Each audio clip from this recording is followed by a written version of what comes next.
Hermanos, el día de hoy vamos a seguir estudiando este hermoso libro de Efesios, capítulo 5, como dije, del versículo 3 al versículo 14. Y nos encontramos en esta parte que es más aplicativa del libro, de esta epístola, de esta carta de Pablo. Y por ende, hermanos, tenemos que prestar atención, tenemos que estar atento a lo que el autor, inspirado por el Espíritu Santo, quiso transmitir a esta audiencia original, en este caso los de Efesio, pero luego poder traer esas enseñanzas a nuestro contexto, a nuestra iglesia, a nuestra propia vida, en nuestros propios tiempos. Y como siempre, hermanos, me gusta presentarles al principio, para que luego puedan dormir tranquilamente durante la predicación, la idea central de lo que vamos a estar viendo. La idea central nos sirve como una guía, como un GPS, que nos apunta hacia dónde tenemos que llegar. Y les voy a presentar lo que yo considero que es la idea central de este pasaje, de esta porción de Pablo. La idea central dice más o menos así: el creyente, quien ha sido redimido por la sangre de Cristo, es ahora un hijo de luz. Y como tal, debe vivir su vida diferente de aquellas personas que viven en tinieblas y practican el pecado. Voy a leerlo nuevamente, hermanos. El creyente, quien ha sido redimido por la sangre de Cristo, es ahora un hijo de luz. Y como tal, debe vivir su vida diferente de aquellas personas que viven en tinieblas y practican el pecado. Así que, hermanos, los invito por última vez a ponerse en pie, por favor, para poder leer esta porción, versículos del 13 al versículo 14 del capítulo 5 de Efesios. Y por reverencia al Señor y su palabra nos ponemos en pie para leer esta porción que van a encontrar en sus pantallas. Pueden seguirlo también en sus Biblias. Leo de la Nueva Biblia de las Américas. Dice, versículo 3, pero que la inmoralidad y toda impureza o avaricia ni siquiera se mencionen entre ustedes, como corresponde a los santos. Tampoco haya obscenidades, ni necedades, ni groserías, que no son apropiadas, sino más bien acciones de gracias. Porque con certeza ustedes saben esto, que ningún inmoral, impuro o avaro que es idólatra, tiene herencia en el reino de Cristo y de Dios. Que nadie los engañe con palabras vanas, pues por causa de estas cosas la ira de Dios viene sobre los hijos de desobediencia. Por tanto, no sean partícipes con ellos, porque antes ustedes eran tinieblas, pero ahora son luz en el Señor. Anden como hijos de luz. Porque el fruto de la luz consiste en toda bondad, justicia y verdad. Examinen qué es lo que agrada al Señor y no participen en las obras estériles de las tinieblas, sino más bien desenmascárenlas. Porque es vergonzoso aún hablar de las cosas que ellos hacen en secreto, pero todas las cosas se hacen visibles cuando son expuestas por la luz. Pues todo lo que se hace visible es luz. Por esta razón dice, despierta tú que duermes y levántate de entre los muertos y te alumbrará Cristo. Pueden tomar asiento, hermanos, gracias por ponerse en pie. He dividido esta sección que vamos a estudiar el día de hoy en 3 puntos y quiero darles de nuevo, desde partida del inicio, los 3 puntos para que ustedes que están apuntando en su bosquejo, en su boletín, lo puedan tener. En primer lugar, vamos a estar viendo las prácticas pecaminosas del mundo en los versículos del 3 al 5. Luego vamos a estar considerando un llamado a apartarse de las tinieblas, versículos del 6 al 9, y finalmente vamos a estar considerando que todo será revelado por la luz, del versículo 10, al versículo 14. Así que vamos entonces, en primer lugar, a considerar, hermanos, las prácticas pecaminosas del mundo. Esta sección que acabamos de leer, del versículo 3, está iniciando con una palabra clave que es un pero, y lo que nos llama a considerar la sección anterior. El pero, recuerden que es un contraste entre una cosa que el autor está hablando, pero hace un contraste y dice otra cosa. Así que para poder ser buenos estudiosos de la palabra necesitamos leer el contexto anterior de lo que predicó el pastor Daniel. No lo vamos a leer todo, pero sí voy a leer el versículo 1 y 2 del capítulo 5, que dice así: sean pues imitadores de Dios como hijos amados y anden en amor, así como también Cristo les amó y se dio a sí mismo por nosotros, ofrenda y sacrificio a Dios como fragante aroma. Pablo en estos versículos, en estos 2 primeros versículos de este capítulo, hace un llamado a todos los creyentes a que nosotros podamos ser imitadores ¿de quién? Imitadores de Dios, en primer lugar. Y este es un llamado menor, ¿no? Un llamado sencillo que todos podemos realizar. No, no es un llamado menor, pone un estándar muy alto Pablo en esta sección del capítulo 5, y no es un estándar solamente alto, sino que es el estándar más alto que nosotros debemos llegar a tener como meta, que es imitar a nuestro Dios. Y junto con eso, dice en el versículo 2 también que nos manda a que andemos en amor para así poder imitar a Cristo. Imagínense, hermanos, esa es la labor que como creyentes tenemos, imitar a Dios e imitar a Cristo en su amor. Y esta labor, hermanos, como les dije, es algo imposible para cualquier ser humano aquí en la tierra. Jamás nosotros podemos llegar a llevarla a cabo y por ende nosotros decimos, yo no puedo, Señor, y necesito a alguien que sí pueda hacerlo por mí. Y por eso necesitamos la obra del Espíritu Santo que va obrando en nosotros para poder ir avanzando en esta meta de parecernos más y más y más a nuestro Dios e imitar a Cristo en su amor. Pero, ahora dice Pablo en el versículo 3, hace este contraste entre estas personas que intentan imitar a Dios y a Cristo, pero contrasta con prácticas de este mundo que están totalmente en contra de lo que Dios nos demanda. El versículo 3 dice, pero que la inmoralidad y toda impureza o avaricia ni siquiera se mencionen entre ustedes, como corresponde a los santos. El amor verdadero, el amor genuino en el cual nosotros debemos andar es contrastado por este versículo que muestra el egoísmo destructivo de las personas.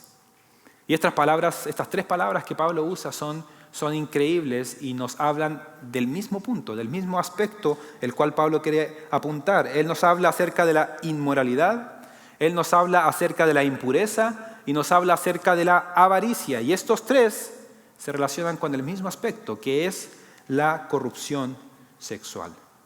Fíjense bien, la primera palabra que Pablo utiliza es inmoralidad. Esta palabra en el griego es porneia, de donde nosotros obtenemos nuestra palabra en español, pornografía. Y se refiere a todo pecado sexual que está fuera del contexto que el Señor ha ordenado, el matrimonio. Así que Pablo está hablando acerca de la inmoralidad sexual. Esta palabra porneia es un antónimo de la palabra dominio propio o autocontrol. Para tener un ejemplo un poquito más claro, quiero mostrarles un texto en Hechos capítulo 24, versículos 24 y 25, y leemos esta historia que es interesante. Dice así, algunos días después, viniendo Félix con Drusila, su mujer, que era judía, llamó a Pablo y le oyó acerca de la fe en Jesucristo. Pero al disertar Pablo acerca de ¿qué cosa? La justicia, el dominio propio y del juicio venidero, Félix se espantó y dijo, ahora vete, pero cuando tenga oportunidad te llamaré. ¿Qué es lo que estaba ocurriendo en esta historia? ¿Por qué Félix se espantó de lo que Pablo estaba compartiendo?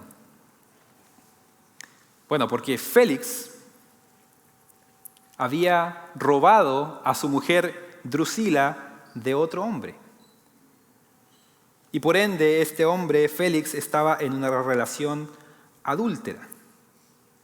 Y cuando Pablo habla acerca del dominio propio, entonces Félix, ¿qué hizo? Se espantó, porque él sabía que estaba viviendo con una mujer que realmente no era su esposa. Esto solamente es un ejemplo de la inmoralidad de la cual Pablo está refiriéndose en este texto. La segunda palabra que Pablo usa es la palabra impureza o inmundicia, como otras traducciones lo sugieren. Este es un término aún más general que porneia, y esta palabra hace referencia a cualquier cosa impura o sucia. Esta palabra la usó Jesús para describir la podredumbre de los cadáveres que se están descomponiendo en una tumba, en Mateo capítulo 23. Pero el resto de las otras 10 veces que esta palabra aparece en el Nuevo Testamento, todas están asociadas con el pecado sexual. Y esta palabra se refiere a pensamientos, pasiones, ideas, fantasías inmorales y todas las otras formas de corrupción sexual. La tercera palabra es la palabra avaricia. Y aquí pudiéramos nosotros pensar que Pablo se refiere al dinero, a alguien avaro, a alguien codo, como dirían nuestros amigos mexicanos. Pero esta avaricia de la cual Pablo se está refiriendo está conectada con las otras dos palabras que sugieren antes. La avaricia aquí expresada es la del egoísmo en el ámbito sexual. Pablo menciona la inmoralidad, menciona la impureza sexual y ahora menciona la avaricia, porque la avaricia busca la gratificación propia por medio de ¿qué? Del adulterio, por medio de la pornografía, etcétera, etcétera. Y no busca el amor desinteresado, que es lo que el Señor pide para el matrimonio, el esposo con su esposa. Así que todas estas cosas, estas tres cosas que Pablo menciona son contrastes de los versículos 1 y 2 de ser imitadores de Dios y andar en amor, así como Cristo lo hizo. Y todas estas cosas, dice Pablo, no solamente no se deben practicar, sino que Pablo dice ni siquiera deben ser mencionadas en medio de ustedes. Y esto muestra, por supuesto, la gravedad de los pecados que Pablo está mencionando y la certeza de que estos pecados deben ser erradicados de nuestra vida por el poder destructivo que estos pecados tienen en nosotros y en aquellos que nos rodean. Y en medio de esta sociedad en la que los efesios vivían, que ellos tenían, ¿se acuerdan a la diosa Artemisa o la diosa Diana, que era la diosa de la fertilidad? En medio de la ciudad estaba esta diosa y las personas practicaban cosas horribles para poder, entre comillas, adorarla a esta diosa. Parece entonces prudente el llamado que Pablo le hace a estos hermanos a que no practiquen estas cosas como esas personas sí lo están haciendo. Y ni siquiera la mencionen, dice Pablo. Pero de esa misma manera nosotros también nos encontramos en medio de una sociedad muy parecida a los efesios. Quizás no tenemos físicamente una estatua de una diosa, pero nos encontramos en una sociedad en donde cada vez el matrimonio tiene menos valor, en donde el divorcio es lo más común del mundo, en donde la industria de la pornografía crece cada vez más y cada vez somos más bombardeados por todos lados por ella, películas, series, redes sociales, anuncios incluso en la calle, etc. El llamado de Pablo entonces aplica perfectamente para nuestros tiempos. No solamente alejarnos de estas prácticas, sino que Pablo dice ni siquiera las menciones.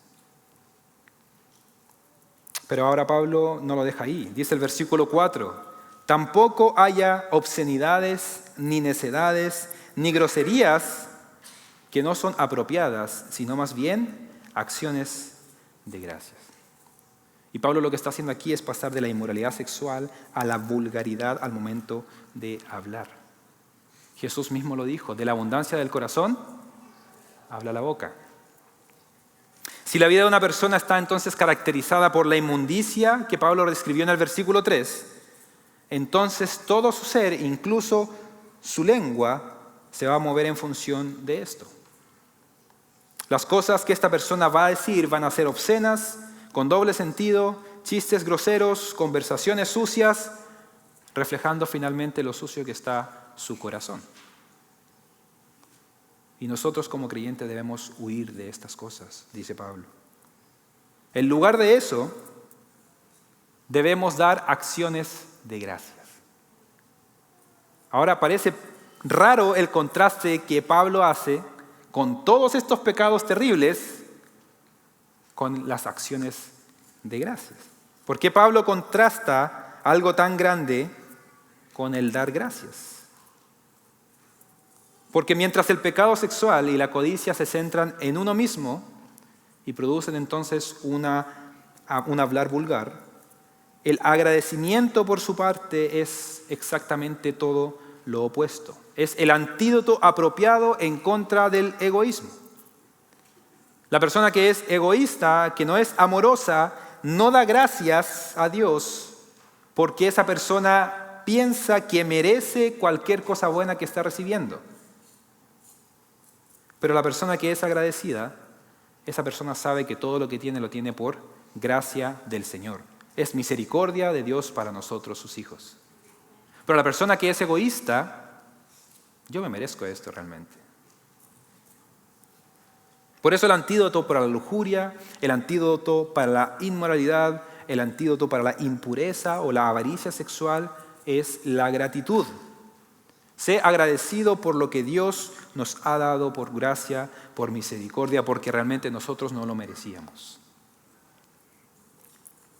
Así que aquella persona que piensa que su esposo o su esposa no es lo que ellos, entre comillas, merecen, se están mirando más a sí mismos y están entonces dejando de ser agradecidos por lo que el Señor les ha dado sin merecerlo. Aquella persona que está buscando en la pornografía un placer momentáneo necesita volver a la gratitud, porque allí va a recordar que él tiene mucho más de lo que ese mundo le puede dar. Así que, como dice un autor, el antídoto para no satisfacer nuestra lujuria egoísta de inmoralidad, impureza o avaricia es reconocer el valor real de lo que nuestro amoroso Padre Celestial ya nos ha dado, en lugar de codiciar lo que no nos ha dado. El antídoto para la lujuria de la carne es ser agradecido, es la gratitud. Pero no solamente es el antídoto, sino también es una marca distintiva de un verdadero creyente. Fíjense en el versículo 5, dice, porque con certeza ustedes saben esto, que ningún inmoral, impuro o avaro, las mismas palabras que usan en el versículo 3, ningún impuro, ningún avaro, ningún inmoral que es idólatra, tiene herencia en el reino de Cristo y de Dios. La persona que vive de esta manera, de una manera desordenada su vida, de una manera inmoral, de una manera impura o avara, demuestra con sus acciones que esa persona no ha nacido de nuevo y por ende en el día del juicio va a salir culpable y no va a tener herencia con Cristo y con Dios. En otras palabras, no podrá ir al cielo. Así que aquella persona que practica de manera habitual una vida que es lujuriosa, de adulterio, de deseos y pasiones desordenadas, entonces demuestra con sus hechos que él no conoce a Cristo. Porque un verdadero hijo de Dios, un verdadero creyente no vive de esa manera. Todo lo contrario, el verdadero creyente lucha en contra de estas cosas, imitando a Dios y a su Salvador Jesucristo, y es agradecido por lo que el Señor le ha dado por gracia. Así que al reconocer cómo funciona este mundo, cómo este mundo se maneja, con sus impurezas, con sus inmoralidades, ahora Pablo hace un llamado a apartarse de las tinieblas. Fíjense de nuevo al versículo 6 al 9, que nadie los engañe con palabras vanas, dice Pablo. Pues por causa de estas cosas la ira de Dios viene sobre los hijos de desobediencia. Por tanto, no sean partícipes con ellos. No sean partícipe con ellos. El llamado que hace Pablo acá es a que estos hermanos no sean engañados. Y si recordamos de nuevo el tiempo en el cual los efesios estaban viviendo, ellos se encontraban en medio de una ciudad en donde habían grupos de falsos maestros y uno de esos grupos eran los gnósticos, quienes dentro de otras cosas que argumentaban, también argumentaban que los pecados corporales no importaban porque el alma realmente era lo que adoraba a Dios. Entonces el cuerpo era simplemente una envoltura de lo que el alma realmente era. pero finalmente el alma era lo que Dios iba a juzgar. Ahora, eso es totalmente erróneo, totalmente incorrecto. Y trayéndolo a nuestros tiempos, hermanos, nosotros pudiéramos llevar esa misma enseñanza a un campo que enseña que como hijos de Dios nosotros podemos hacer lo que queramos, vivir como queramos. De todas formas, nuestro Dios es un Dios de amor y nos va a perdonar. No sé si se han conocido personas que piensen así, pero también están totalmente equivocados. O incluso peor, hay personas que piensan lo que nosotros conocemos como el universalismo, que dicen que al final de los tiempos, cuando ya este mundo ya acabe, todas las personas van a ser salvas sin importar lo que hicieron o no en la tierra. Y de nuevo, bajo la base de que Dios es amor, y como un Dios de amor entonces va a castigar a las personas. No, Dios va a perdonarlos a todos. Eso es el universalismo. ¿Cómo Dios va a enviar a personas a una eternidad separada de Él en el infierno? Pero hermanos, iglesia, debemos tener mucho cuidado por estas falsas enseñanzas. Todas son mentiras que vienen directamente desde Satanás, el padre de mentiras, que se disfraza de ángel de luz para engañarnos.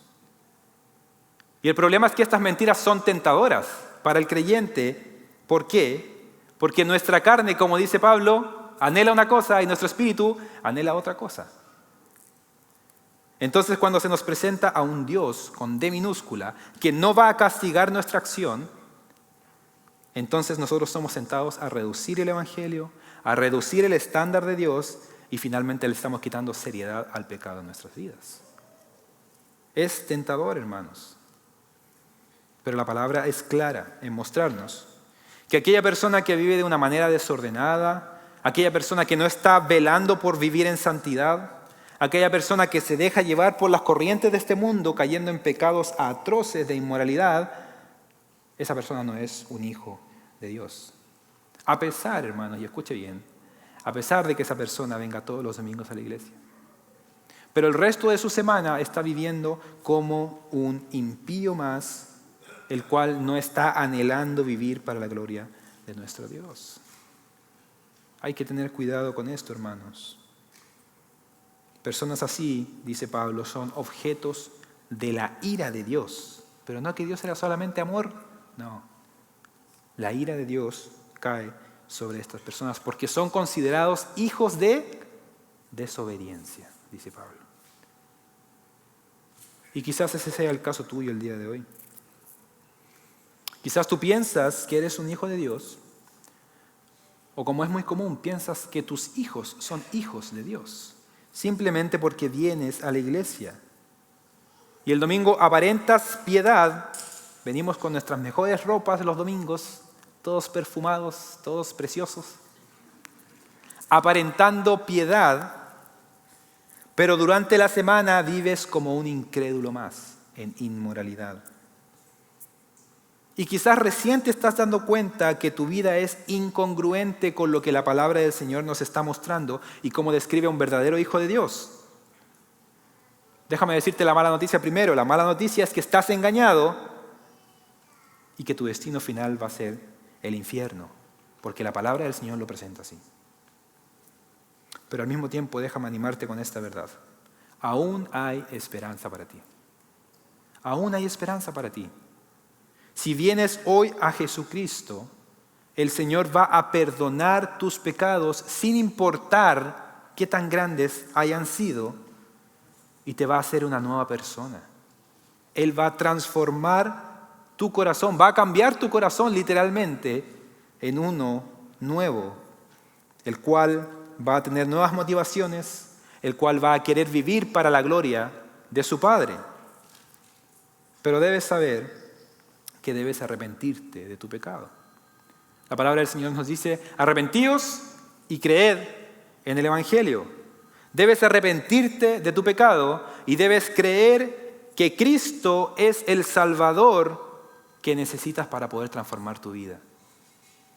Solamente así tú podrás recibir el perdón de tus pecados y vas a poder gozar de nueva vida, de vida nueva, de vida plena en el Señor.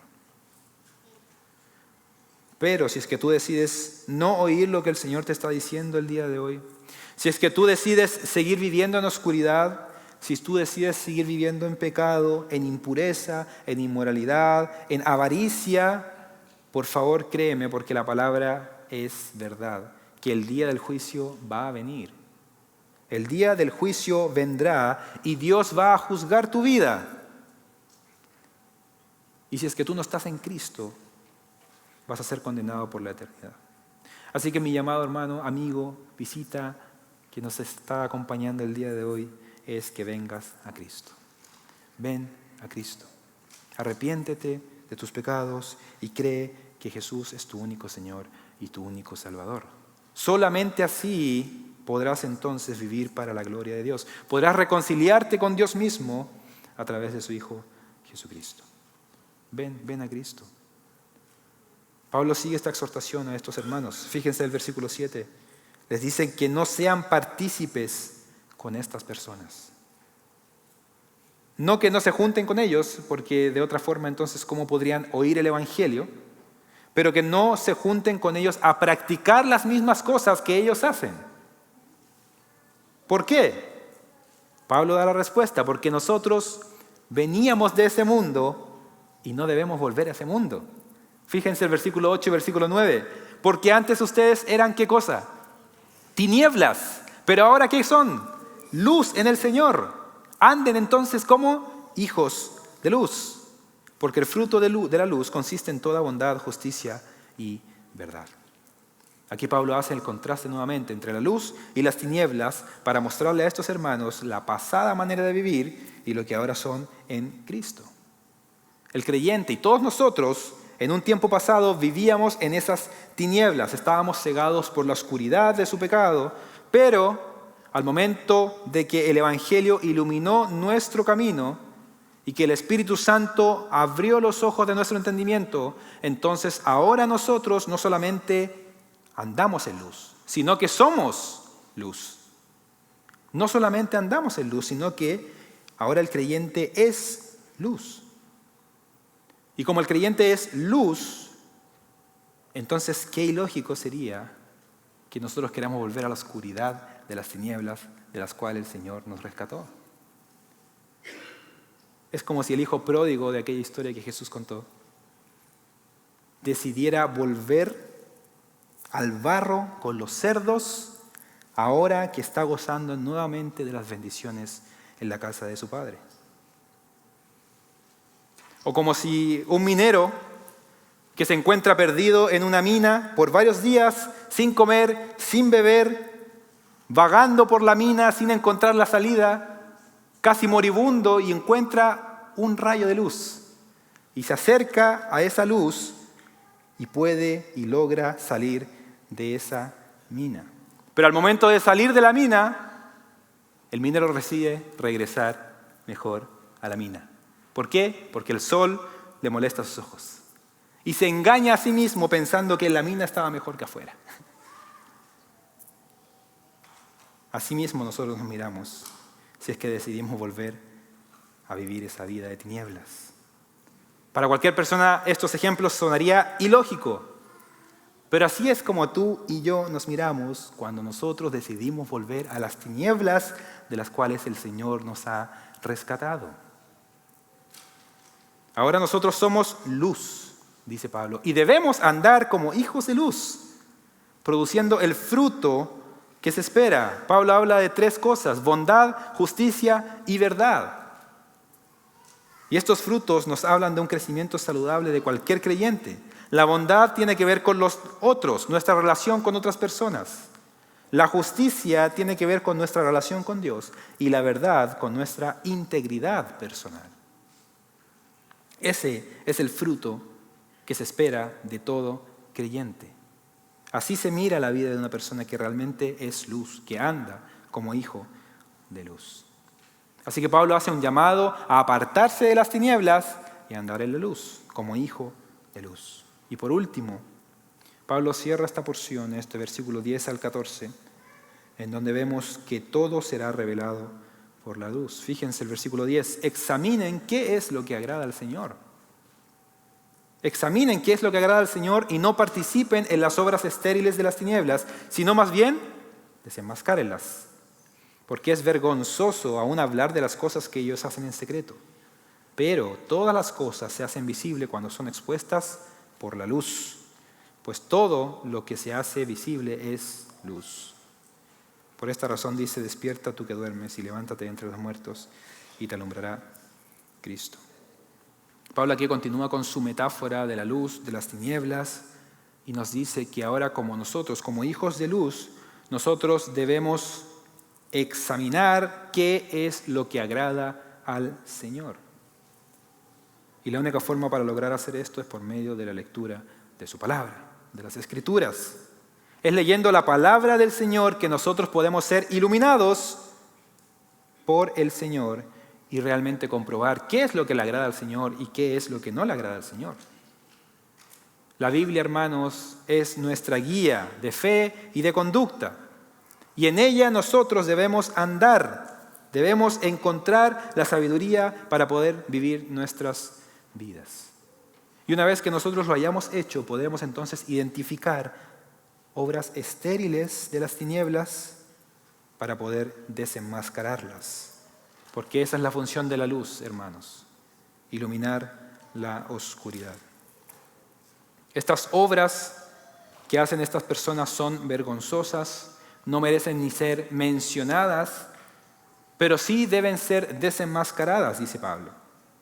Estas personas pensaban que lo hacían en secreto, que nadie los estaba viendo, pero sus actos son iluminados por la luz.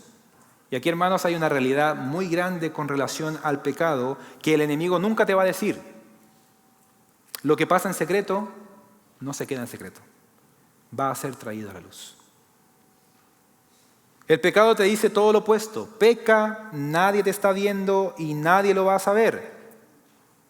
Pero el pecado no te dice que hay un Dios justo y bueno que va a sacar las cosas a la luz. ¿Por amor a quién? Por amor a ti, para que no sigas cayendo en ese pecado. Eso es gracia y misericordia del Señor.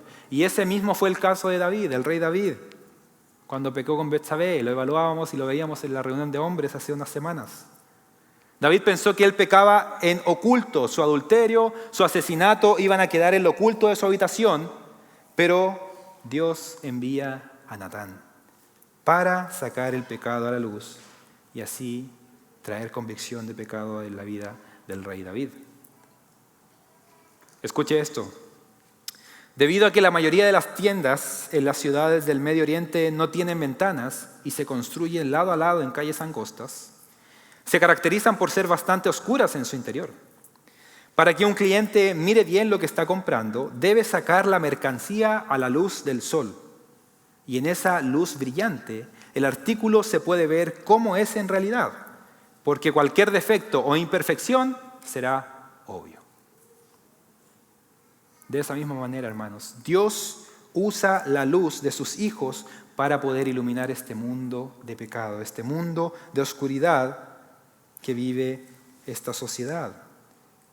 Y cuando la persona es sorprendida en pecado y su pecado es iluminado y se ve la fealdad del pecado que existe en esa persona, eso es una muestra de la bondad, de la fidelidad de Dios hacia esa persona para que no siga cayendo aún más abajo y se pueda arrepentir. Por eso Pablo concluye con este versículo 14, que aparentemente es una cita de Isaías capítulo 60, versículo 1. Isaías 61 dice: levántate, resplandece, porque ha llegado tu luz y la gloria del Señor ha amanecido sobre ti. Otros creen que esta porción era un himno de Pascua que usaba la iglesia primitiva para cuando se congregaban, se juntaban, y si es que había alguien que no conocía del Señor, pudiera escuchar estas palabras. El versículo 14 es increíble, hermanos, y no me da el tiempo, pero es increíble lo que Pablo escribe acá. Dice así: despierta tú que duermes, y levántate de entre los muertos, y te alumbrará Cristo. Hermanos, y esto quiero que sea mi llamado final para cerrar el día de hoy. Dice Pablo: despierta tú que duermes. Y tú quizás el día de hoy estás sin Cristo. Estás dormido en tu vida espiritual. Tú quizás estás viviendo de esta manera, en inmoralidad y en pecados que incluso te avergonzarías contar. Despierta, despierta. Que la luz del Evangelio pueda iluminar tu vida y pueda ser levantado de entre los muertos. Arrepiéntete de tu pecado y te va a alumbrar Cristo, dice este versículo. Aquel que vino a este mundo a morir por tus pecados en la cruz. Aquel que dio su vida por salvarte y es el único remedio de la enfermedad de tu pecado. Despierta tú que duerme y haz tuya estas palabras de este hermoso poema que dice así: escuché la voz de Jesús decir: yo soy la luz de este mundo entenebrecido. Mírame, haré levantar la mañana y todos tus días serán brillantes.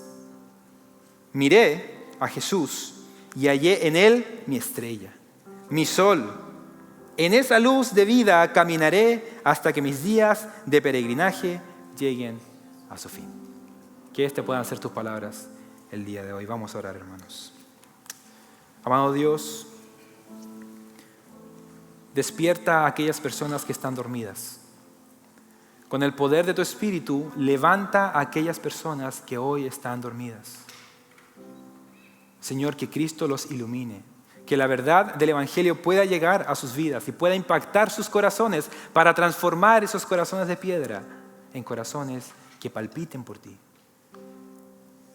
Oh Dios, te ruego que haya salvación el día de hoy por tu gracia, para tu gloria, que aquellas personas que se han dado cuenta del pecado que están cometiendo delante de ti puedan venir en arrepentimiento y en fe a creer en Jesucristo como Señor y Salvador. Amado Dios, y aquellos que somos creyentes, que están viviendo de una manera desordenada su vida, yo te pido que tu palabra y tu Espíritu Santo obre también en ellos, para vivir como hijos de luz, agradándote a ti, siendo distintos a este mundo de pecado, y que podamos glorificar tu nombre en todo lo que hacemos. Te lo pedimos en humildad, Señor, en el nombre de Jesús. Amén.